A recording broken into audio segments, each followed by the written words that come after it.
been a lot of anticipation around this rate cut and measures to boost liquidity. What is it that you're working with? The way the Reserve Bank is, at least in the last 1 month to 40 days, have been handling the situation. So they are intervening in the FX market by selling dollars. Between September 30 and till around 15 days ago, we lost nearly around 4.5 to 5 lakh crores of liquidity from the market.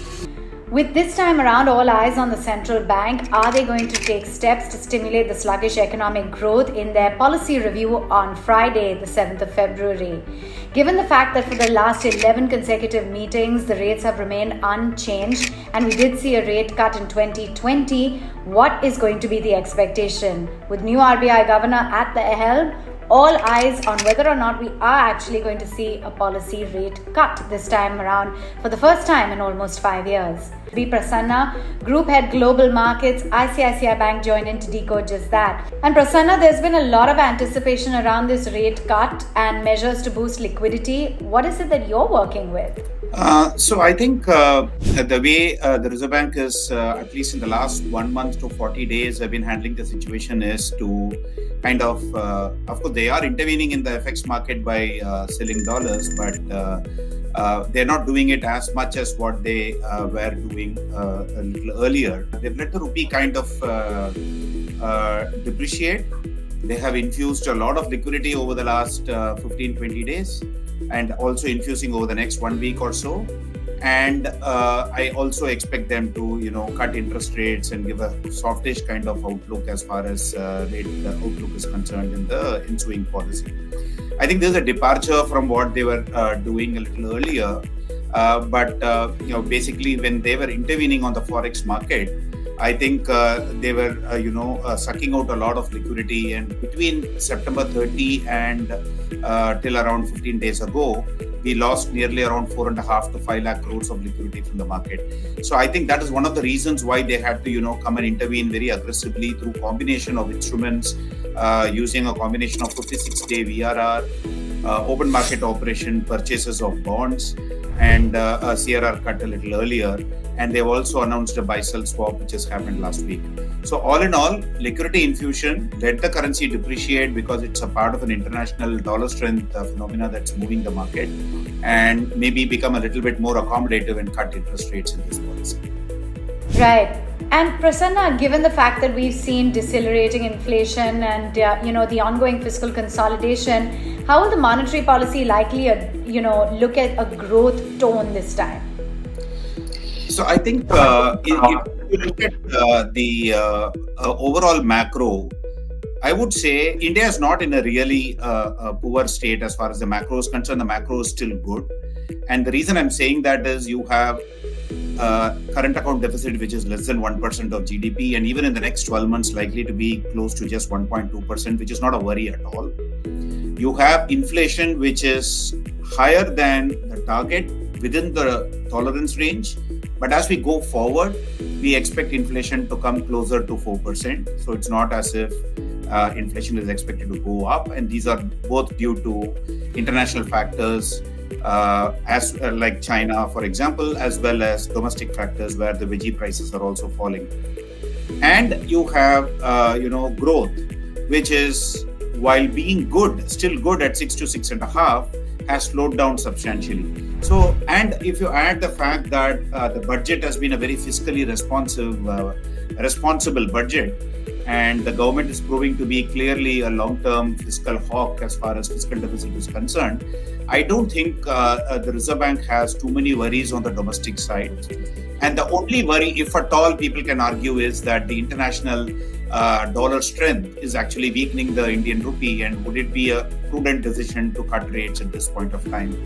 So net, if you look at all of these factors, like I said, since the rupee weakening is a part of the dollar strength phenomena and not really an India-specific phenomena, and India typically attracts foreign inflows only when growth is really good and growth is expected to outperform. So in all this perspective, it does look like RBI can afford to take a softish stance towards rates and go towards supporting growth, because that will help in improving the earnings over a period of time. And when that happens, you could also hopefully see FPI flows returning to the market.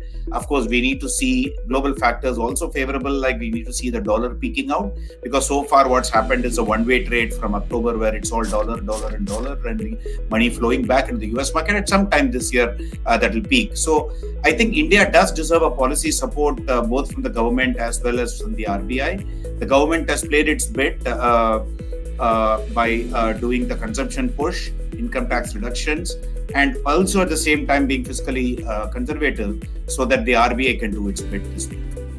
Right. And Prasanna, do you believe that we could see a growth supportive tone this time around in the policy?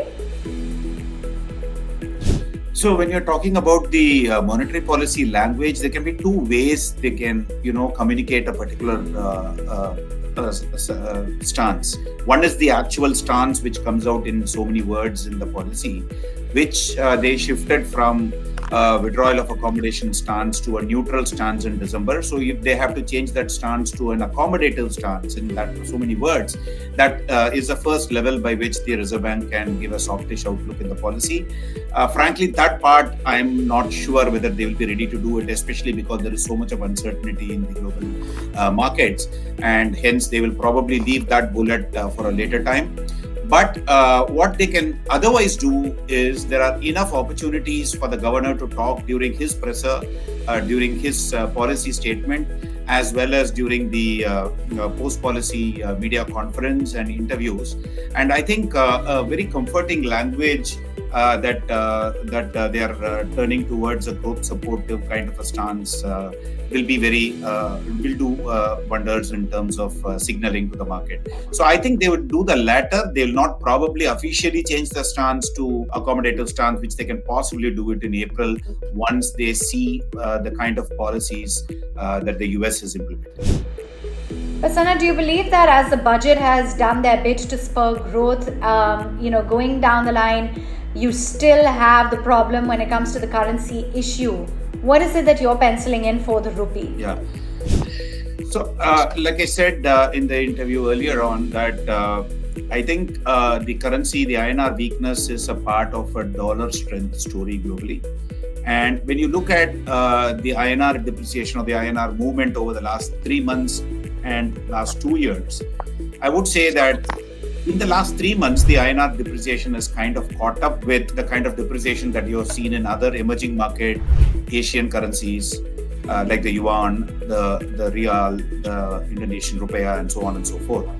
But when you look at it from a 2-year perspective, I would say that the rupee is still overvalued, or rather rupee has not really depreciated as much. So, which in other words means that in the last 2 years, INR, while depreciating nominally against the dollar, has actually appreciated against all the other currencies, whether you look at the pound, the euro, and any other EM Asia currency as well.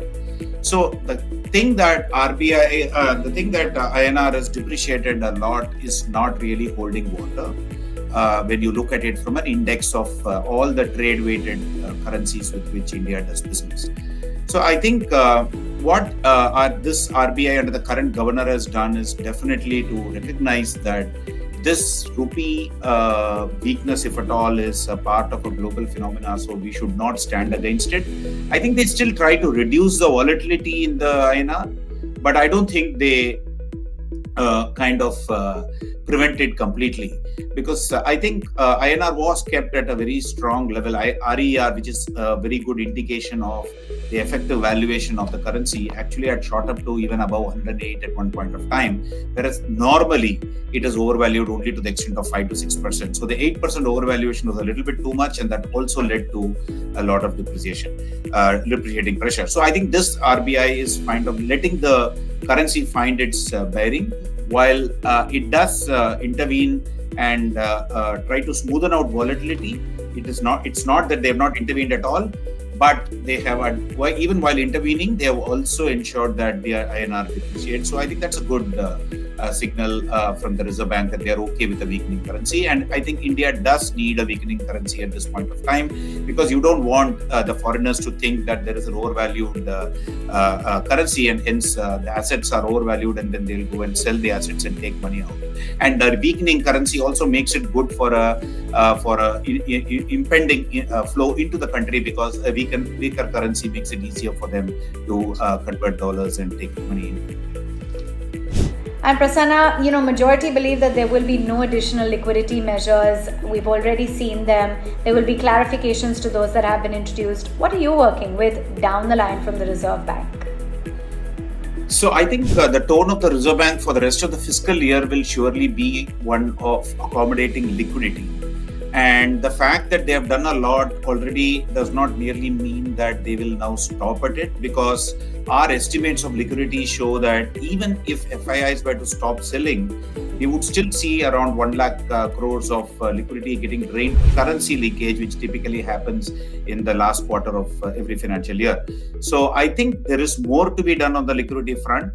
And I do think that the Reserve Bank will maybe not do a CRR cut as yet, because we don't require it now, but we'll probably require it 1 or 2 months down the line. But before that, they might still be willing to do more open market operations. Bear in mind that they have just announced 60,000 crores of OMO through auctions, but they are also actively doing OMOs on screen anonymously. So that has led to around 30,000 crores of liquidity into the system over the last 2 weeks, in addition to what they have announced. So if they continue to do that, that is liquidity positive. And I do feel that we have not heard the last as far as liquidity measures are concerned. RBI will possibly do a little bit more, but maybe not in this policy. They'll probably keep it for acting post policy. Got it. Thank you so much for taking time out and giving us your take on what the expectation is from the Reserve Bank.